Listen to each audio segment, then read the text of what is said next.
when the saints go marching in. Vox Fidei brings you into the inner life of the Word made flesh.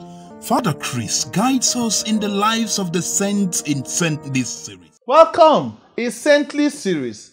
Today, 3rd of October, we celebrate Saint Theresa of the Child Jesus, Virgin and Doctor of the Church, also called Saint Theresa of Lisieux. Theresa of the Child Jesus was born on the 2nd of January in 1873 in Alonso, France. She was born into a very devout family.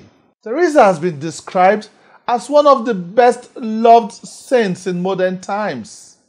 Pope Pius X would call her the greatest saint of modern times. Considered the saint of simplicity and love, Saint Theresa of the Child Jesus, as she was called, and later on her own she added, and the Holy Face, was also called the Little Flower of Jesus, or even simply put, the Little Flower.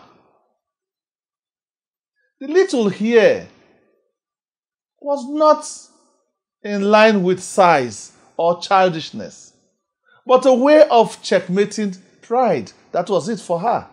Her parents were both canonized saints in the year 2016 by Pope Francis, making them the first husband and wife in Catholic history to be canonized saints. Her mother died of breast cancer when she was 4 years old.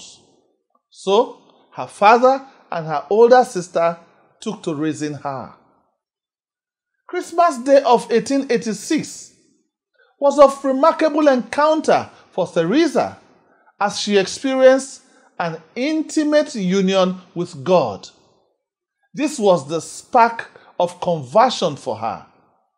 Her desire to serve God deeply began to pull her into pursuing for religious life. She made efforts at joining, but she wasn't accepted for age as she was very young. And so one day, as she was on a Jubilee pilgrimage to Rome, she personally met the Pope and implored him, that was Pope Leo XIII, to intercede on her behalf to join the convent. And the Pope told her that if it is the will of God, she will go. Thanks be to God. At 15, she joined the cloistered Carmelite sisters, where 2 of her older sisters already were.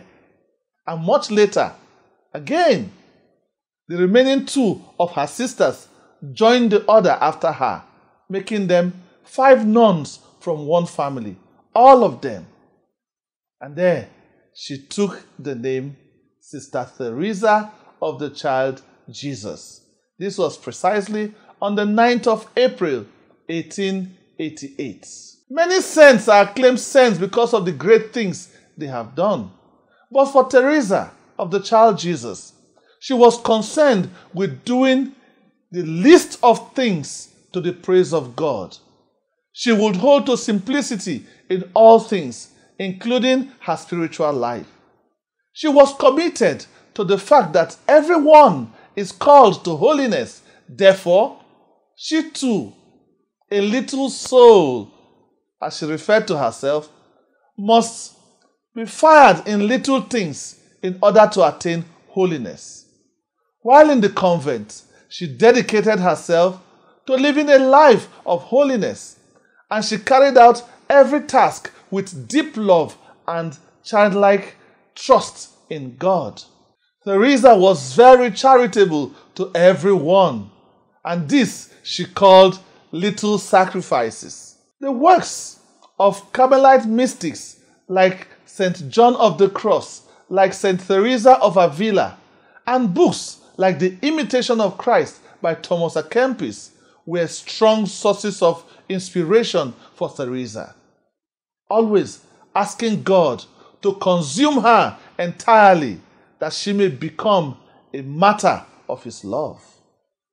At the age of 22, she was appointed as novice mistress in the convent, and there her philosophy was clearly laid out. There is just one thing to be done here below, to love Jesus and to save souls for Him, so that He may always be loved by all. She wrote in her autobiography the story of a soul that she had always dreamed of being a missionary, an apostle, or a martyr.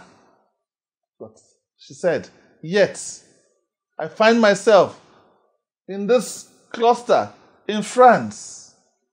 How then can I fulfill this my desire and longing? Then she said, charity gave me the key to my vocation. It was all from charity. Therese offered herself as a sacrificial victim to the merciful love of God. On the 9th of June, 1895, the Feast of the Most Holy Trinity, Therese noticed the first sign of tuberculosis, an ailment which brought her torment and conflicts. This period saw Therese undergo very terrible trial of faith, which lasted until her death on the 30th of September 1897. This was at the age of 24. And while she was dying, her last words were, "My God, I love you." Therese teaches us in this age, where we have become very self-conscious, to be of service to others. Just as she forgot herself in quiet acts of love, she calls us to emulate. Our generation is too self-conscious. Let us forget ourselves for others, even for once, just for the sake of another. She also encourages us to carry out our daily duties simply with love. The date of her canonization is 17th of May, 1925 by Pope Pius XI, and she was declared Doctor of the Church by Pope John Paul II in 1997, 100 years after her death. She is the patron saint of florists, of missionaries, of pilots, of priests, of those who suffer tuberculosis, of those living with HIV and AIDS, of those who suffer the loss of parents. She is also considered the patron saint of countries like Australia, France, and Russia. The color of the day is white. What we offer the saints is veneration. Peace be with you. I am Father Chris, Vox Fidei. Oh, when the saints go marching in. Oh, when the saints go marching in. Vox Fidei, God is in charge.